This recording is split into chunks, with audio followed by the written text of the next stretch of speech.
Hello dear students, this is Neha, your course teacher, which is Introductory Agrometeorology and Climate Change, and your course number is AMAT 5311.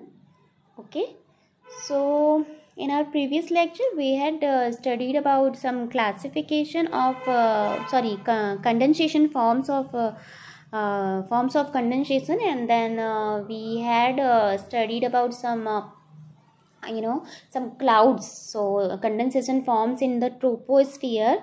So in troposphere forms of condensation comes clouds are, and then we had already studied that what is cloud and how cloud is formed in our atmosphere. Okay, so in this lecture we had discussed about some types of clouds. Okay, so our today's topic is types of cloud. Okay, so formation, this is also the forms of condensation, and as I earlier said, मैंने जैसे बताया है आप लोगों को. And the types of form में 4 types होते हैं. So first one is orographic uplift. ठीक है, so we have orographic uplift clouds we can say. So what is orographic uplift? Uplift से समझ आ रहा है ऊपर की तरफ उठने वाला. ठीक है, और ओरोग्राफिक से क्या है कि जब भी फोर्स्ड एयर चलेगा और वो ठंडा होगा तो ऊपर की ओर जो उठेगा, क्या उठेगा? क्लाउड्स उठेगा. या हम कह सकते हैं कि मॉइस्चर या वाटर वेपर से कंडेंस होके, ठीक है, सैचुरेट होके जब हवाएं ऊपर की ओर उठती है कूल डाउन होने के बाद, तो क्लाउड का फॉर्मेशन होता है. isn't it? So what is orographic uplift? This type of uplift occur when air is forced rise then cool down. ठीक है, मतलब तेजी से हवाएं ऊपर की ओर उठे और ठंडी हो जाए तो ओरोग्राफिक अपलिफ्ट टाइप का क्लाउड जो है वो बेसिकली फॉर्म्ड होता है. ठीक है, so this is not the classification of clouds. Okay, so always remember, because most of the students are confuse that in relationship between classification of clouds and types of clouds. Okay, so both are very different. Okay, so in this lecture, in this session, we have studied that types of cloud. Okay, then after we will discuss about some classification of clouds. So both are different. Okay, so always remember orographic uplifting. So this type of uplifting occur when air is forced rise then cool down. Okay, तो forcefully वो rise up होगा, means उठेगा, and then ठंडा हो जाएगा. सब orographic uplift type का cloud है वो फॉर्म्ड होगा.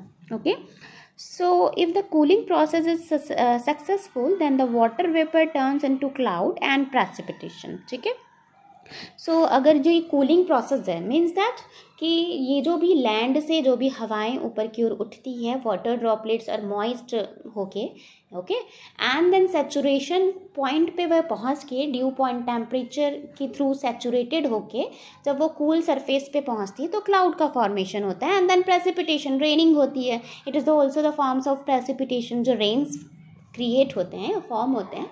This is the forms of precipitation, and the clouds are both are separate na.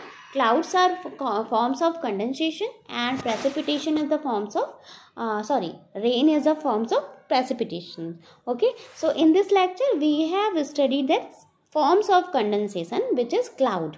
Okay, so orographic lifting can trigger amplified amount of precipitation and widespread cloudiness on higher ground. Okay, तो जो ये orographic जो lifting होती है, ठीक है, lifting means खींचना अपनी ओर. ठीक है, चाहे वो अपवर्ड हो या डाउनवर्ड हो. ठीक है, बट लिफ्ट मतलब होता है कि खींचना ऊपर की ओर या नीचे की ओर. तो जो भी ये ओरोग्राफिक लिफ्टिंग होती है ये क्या करता है जो प्रेसिपिटेशन है, ठीक है, उसको ट्रिगर करता है. मतलब उसकी प्रेसिपिटेशन के फिनोमिना को होने में सहायता करता है, हम कह सकते हैं. क्यों? क्योंकि जब तक क्लाउड का फॉर्मेशन नहीं होगा तब तक प्रेसिपिटेशन जैसी घटनाएं नहीं होंगी. ठीक है, ठंडी होने के बाद वो जो वाटर ड्रॉपलेट्स के रूप में चेंज होता है ऊपर से जब नीचे की ओर बरसता है, दैट इज कॉल्ड रेनिंग और रेनफॉल, है ना. तो ये जो ओरोग्राफिक लिफ्टिंग है वो ट्रिगर करता है. ट्रिगर इट मीन्स हम कह सकते हैं ट्रिगर का मतलब यहाँ पे सहायता करता है. ठीक है, उंगली करता है नहीं होगा यहाँ पर. ट्रिगर का मतलब यहाँ पे होता है कि सहायता करता है इस घटना प्रेसिपिटेशन जैसी घटना को होने के लिए. और एक wide spread cloudiness on higher ground means that एक काफ़ी बड़े पैमाने पे, हम कह सकते हैं काफ़ी बड़े पैमाने पे क्लाउड का फॉर्मेशन होने में ये जो अपलिफ्टिंग है, ओरोग्राफिक अपलिफ्टिंग है, ये हेल्प करता है, we can say that. Okay, so this is all about the orographic uplifting. okay, so this is also the types of cloud, so always remember na. Okay, let us move. Okay, the second type is conventional uplifting. First one is the orographic uplifting and second one is conventional uplifting. Okay, so what is conventional uplifting? Conventional uplifting happens when the surface of the air is heated at the ground.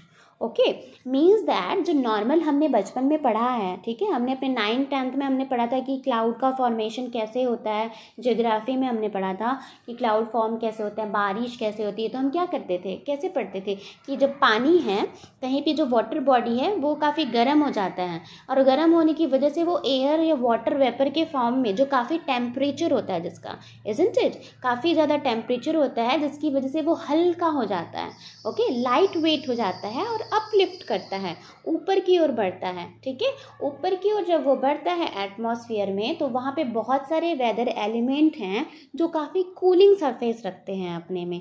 Okay, तो काफ़ी cooling surface रखते हैं, उनसे क्या होता है, वो टकराता है या ब्लेंड होता है, हम कह सकते हैं।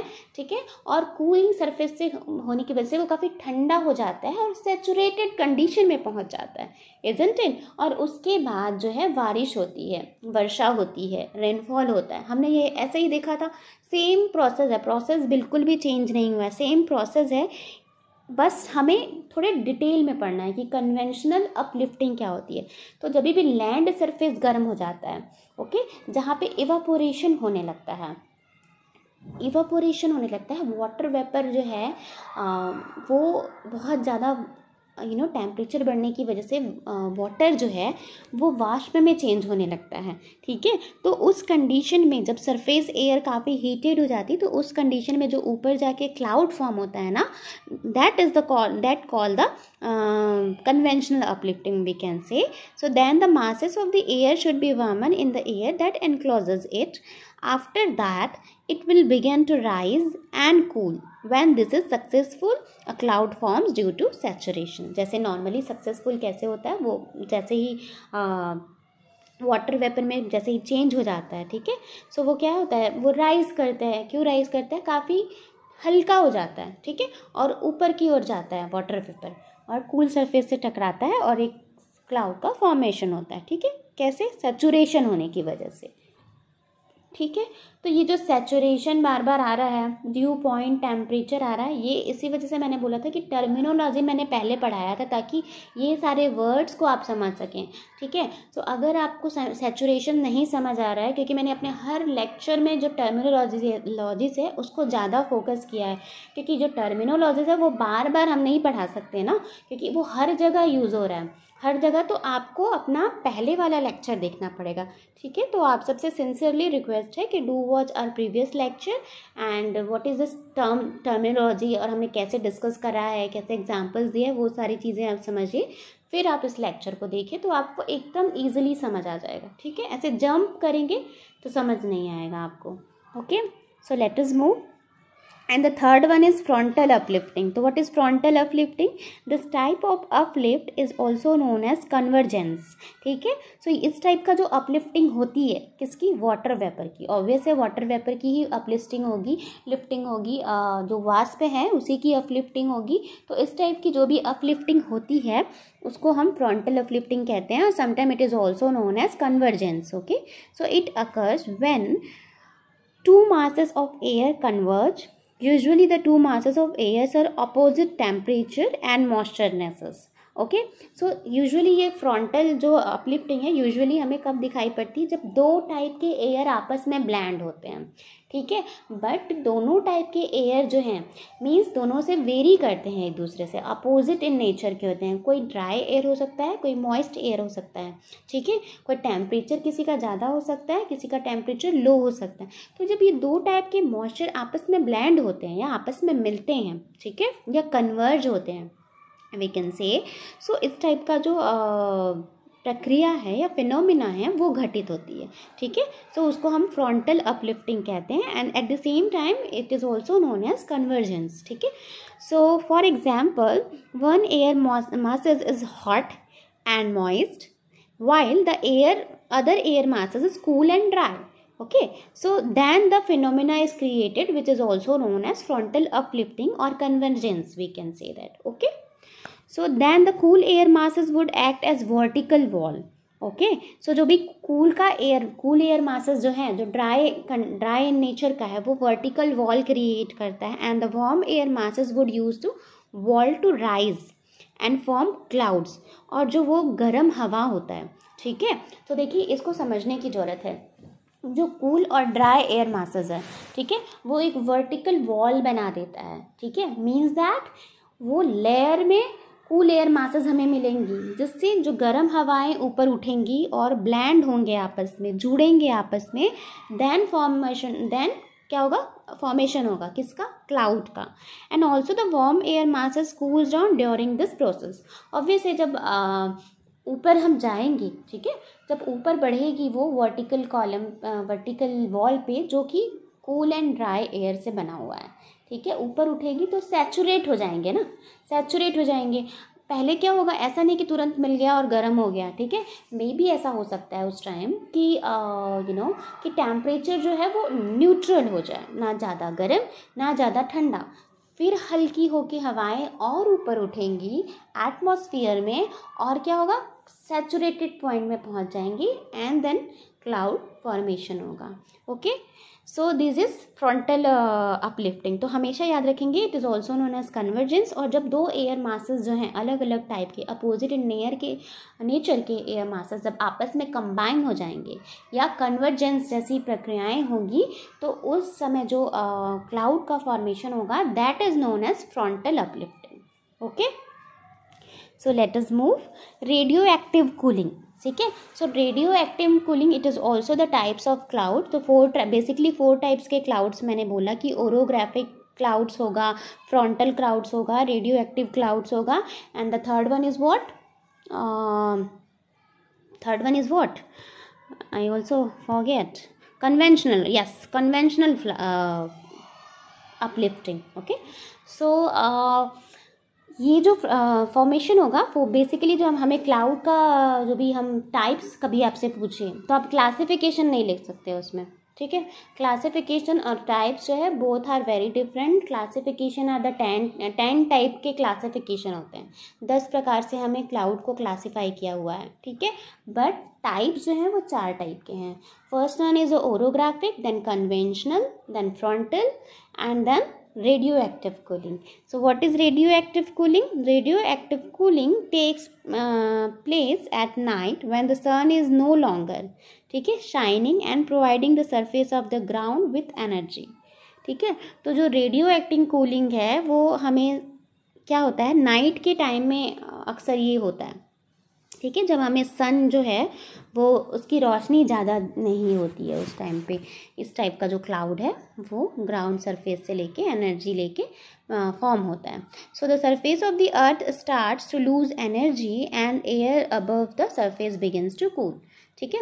तो जो सरफेस होती है जो काफ़ी गर्म होती है वो क्या, एनर्जी को लॉस करना, ठीक है, लूज़ करना स्टार्ट कर देती है। मतलब एनर्जी को वो क्या बोल सकते हैं, एग्जिबिट करती है, ठीक है, वो इस टाइप का करना स्टार्ट कर देती है, और उसकी वजह से वो सैचुरेशन प्लांट में राइज अप होकर सैचुरेटेड हो जाते हैं, और रेडियो एक्टिव कूलिंग जैसे क्लाउड का फॉर्मेशन हो जाता है। तो बेसिकली आपको क्या याद रखना है कि ये जो है वो नाइट के टाइम में जहाँ पे जो सनलाइट रहती है या सनशाइन होता है वो क्या होता है, नहीं होता है बट नहीं होता है at the same time, no longer shining and providing the surface of the ground with energy, we can से।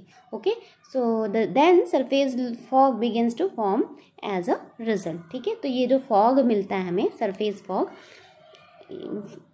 अगर ये जो रेडियो कूलिंग बेसिकली जब होती है तो हमें सरफेस में जो भी फॉग दिखाई देते हैं ना, ठीक है, धुंध जो दिखाई देती है, कोहरा, ठीक है, सो वो बेसिकली रेडियो एक्टिव कूलिंग की वजह से ही होती है। फिर धीरे धीरे यही फॉग क्या है, राइज अप करते हैं और क्लाउड का फॉर्मेशन करते हैं, ठीक है। सो आई होप चारों टाइप आपको समझ आ गया होगा, ठीक है। आप इसको रिवाइज करेंगे एक बार और तो आपको आपका कंसेप्ट एकदम अच्छे से क्लियर हो जाएगा, ठीक है। So different types of cloud, ठीक है।